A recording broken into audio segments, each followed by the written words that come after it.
stuck out to you in yesterday's game? I thought we played good defense. Is there anything in particular that really impressed you about how defensively how you played? Just overall team, some individual, some team defense, but we played it pretty well. How could you talk about what Matt has been able to do fronting the post and sort of making himself a pest for guys like Dwight Howard?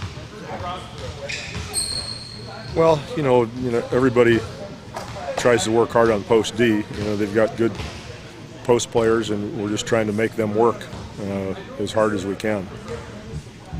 What enabled this team to put up a playoff high 14 threes? What did you see specifically from your offense? The ball happened to go into the basket, and that, it's a game. Some nights you make 2, some nights you make 14. That's a rarity, but there's never really a reason you can say, well, you were hot that night, or but we didn't run anything magical to get the shots. They just went in last night. Given the minutes, the points, the defense, Kawhi's maybe ahead of development where you thought it might be getting the second year? Well, one never knows, what the upper limit for a player might be, but he's improved steadily since he's gotten here. He's a hard worker, and he wants to be a really good player. What area the most has he made the most strides? Everything, both ends of the court.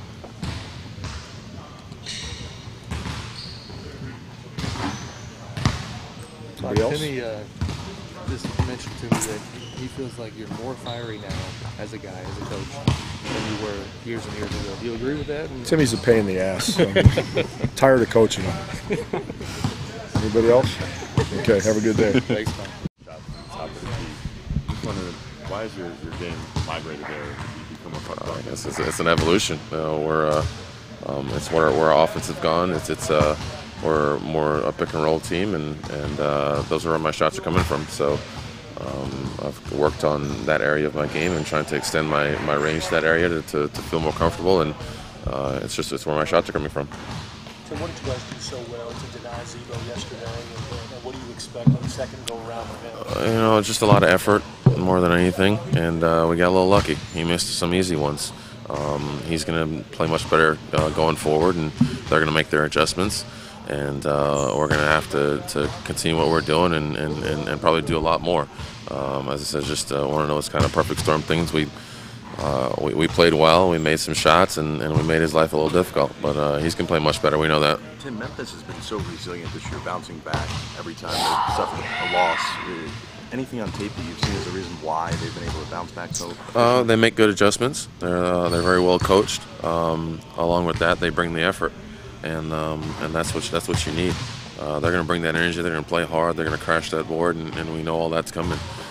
We can't be satisfied with the first win. We're going to try to obviously get to here at home and defend our home court. We know they're going to play much better. We know we're not going to hit 14 threes again. So we got to be prepared for all that and be prepared for them really coming at us. Did you ever sense that they were frustrated at all out there yesterday? Wasn't focused on that part of it. Just focused on trying to do what we game planned and continue to attack. We had a stretch there for 3 or 4 minutes, and it went from being a 15, 16 point lead to a 6-point game just from that bit of time. So we know their capabilities. We know what they're capable of. So we just got to be prepared for it.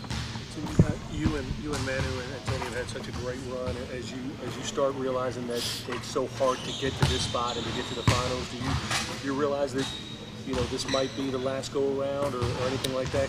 It's the last one till the next one. I'm not worried about the last one or the last one we had or anything else. We're worried about here and now. We're worried about the next game, and we need to win this next one. We need to win 4 in this series, and then we can worry about where we are. Then we can look back and think about what we've done and all that stuff. We're not worried about that stuff. We're worried about the game tomorrow and trying to get that one. How about your perimeter players yesterday? I know you said you're not going to hit 14 threes every game, but the job that they did, allowing things to get easier for you and Tony inside. Yeah, it was great. It was great. We spread the floor. A lot of credit to Tony because he him getting to the basket early on really got them sucked in, and he was able to find people. I think every one of our guys moved the ball. We were unselfish, and that got everybody open shots. So we're going to continue to play that way. So talk about what a defensive pest Matt Bonner has become from your coach. Yeah, he's we found something that works for him. So, or he's found something that works for him. Whatever you want to call it, and he's comfortable doing that, and he's active doing that, and he's done a really good job. You see him in the first years against Dwight Howard, and he spent a lot of time guarding him and did a really good job with it. So I think when the whole team's kind of locked him and locked into him doing that and knowing he's going to do that, then we do a pretty good job with it. Do you feel that for you guys to be successful for the remainder of the series, your depth, like it did yesterday, has to really be much better than theirs? Our depth has been one of our strengths all season long. With injuries happening all season long, guys stepping up, guys playing extended periods of time for different games. Our depth has been our strength, so we're going to stick with it, and hopefully it continues to Pop continues to find the right combination, the right people, and to make us successful. What are you expecting to see from Marc Gasol tomorrow?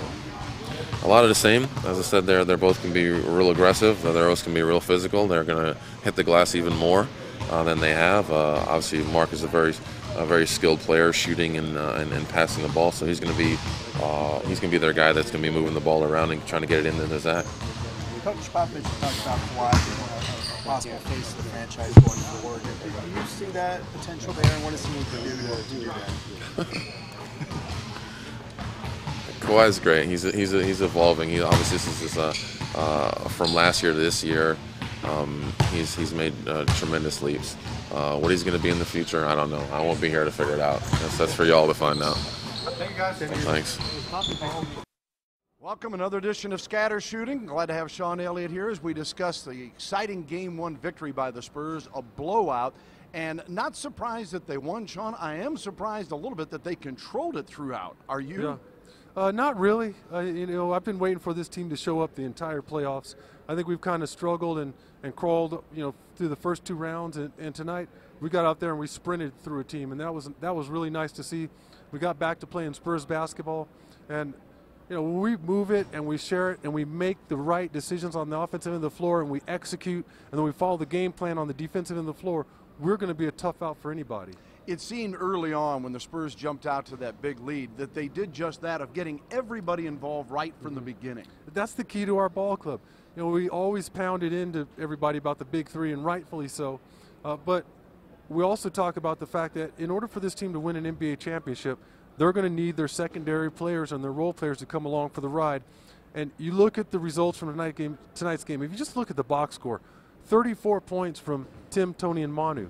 They don't have to dominate the game on the offensive end of the floor for us to put up big numbers and win. What they have to do is they have to make everybody else around them better. That's exactly what those three guys did tonight, and you see the blowout. Well, part of that contribution led to a Spurs playoff record, 14 threes on 29 attempts. I've been kind of waiting for that to happen because this team shot it well most of the regular season, but really hadn't exploded into the playoffs. Well, the ball was like a hot potato tonight, and there wasn't any hesitation. The first two rounds, that ball didn't swing around the horn like it should have. I think everybody was kind of looking for themselves. We didn't take the opponent as seriously as we should have. And tonight you saw what Pop calls the appropriate amount of respect for the team. That's why when the ball comes out of double teams or is coming from the left side of the floor, it's swinging around the horn. We have a sense of urgency, and we're trying to execute, and we're trying to make the extra pass. And it's great to see, even though it's come this far and this late in the playoffs. Well, the defense was outstanding. Anytime you only allow 83 points and you limit Memphis to 43% shooting, and Zach Randolph not scoring until 9 minutes to go in the game, can they duplicate that? Absolutely, because their defense has been getting better and better and better. And now it's up for Memphis.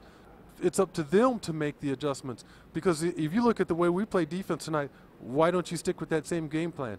You don't need to make a lot of adjustments. You see what Memphis, what their counter is, how they come out, how they try to free Zach Randolph up so he can get some easy buckets or get some shots on the perimeter. You see what kind of plays or what kind of strategies they're going to implement, and maybe you react to that. But right now, you've done a terrific job. Your first serve is an ace. See how they respond. All right, we look forward to it, and we'll be back with you another edition of Scatter Shooting after Game 2.